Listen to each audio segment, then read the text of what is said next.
చోరీలకు పాల్పడేవారు ఎంతో తెలివిగా ప్రవర్తించడం చూస్తూనే ఉంటాం. కొందరు దొంగలు పోలీసులకు దొరకకుండా ఎంతో చాకచక్యంగా చోరీలు చేస్తుంటారు. ఈ క్రమంలో నేరస్తులను పట్టుకునేందుకు పోలీసులు నానా తంటాలు పడాల్సి వస్తుంటుంది.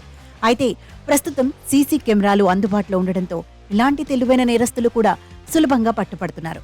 ఈ తరహా చోరీలకు సంబంధించిన వీడియోలు సోషల్ మీడియాలో తెగ వైరల్ అవుతుంటాయి. తాజాగా ఇలాంటి వీడియో ఒకటి నెట్టింట తెగ చక్కర్లు కొడుతోంది.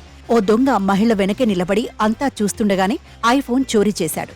ఇతడి తెలివితేటలు చూసి నెటిజన్లు షాక్ అవుతున్నారు. ఈ దొంగతనం వారణాసిలో జరిగినట్లు తెలుస్తోంది. ఇద్దరు మహిళలు రోడ్డు పక్కన నిలబడి తమకు తెలిసిన వ్యక్తితో మాట్లాడుతుండగా ఓ యువకుడు వాళ్ల వద్దకు వచ్చి నిలబడ్డాడు. కాసేపు మహిళల్నే గమనిస్తూ వెనకనే ఉన్నాడు. మహిళలు ఇదేమీ పట్టించుకోకుండా వారి ఎదురుగా ఉన్న వ్యక్తితో మాట్లాడుతున్నారు. ఈ క్రమంలో వారిలో ఓ మహిళ తన ఐఫోన్ను కోట్ జేబులో పెట్టుకుంటుంది. మహిళ తన ఫోన్ను జేబులో పెట్టుకోవడాన్ని గమనించిన యువకుడు తర్వాత మెల్లిగా ఆమె దగ్గరకు వచ్చాడు. చేతిలో ఉన్న ప్లాస్టిక్ పేపర్ను అడ్డుగా పెట్టి ఆమె కోటు జేబులోని ఫోను ఎంతో చాకచక్యంగా తీసుకున్నాడు. తర్వాత తనకేమీ తెలియనట్లు అక్కడి నుంచి తాపిగా వెళ్లిపాడు. ఆ సమయంలో చుట్టూ అంతా ఉన్నా కూడా ఎవరికీ ఏమాత్రం అనుమానం రాలేదు. ఈ ఘటన మొత్తం అక్కడే ఉన్న సీసీ కెమెరాలో రికార్డ్ అవుతుంది.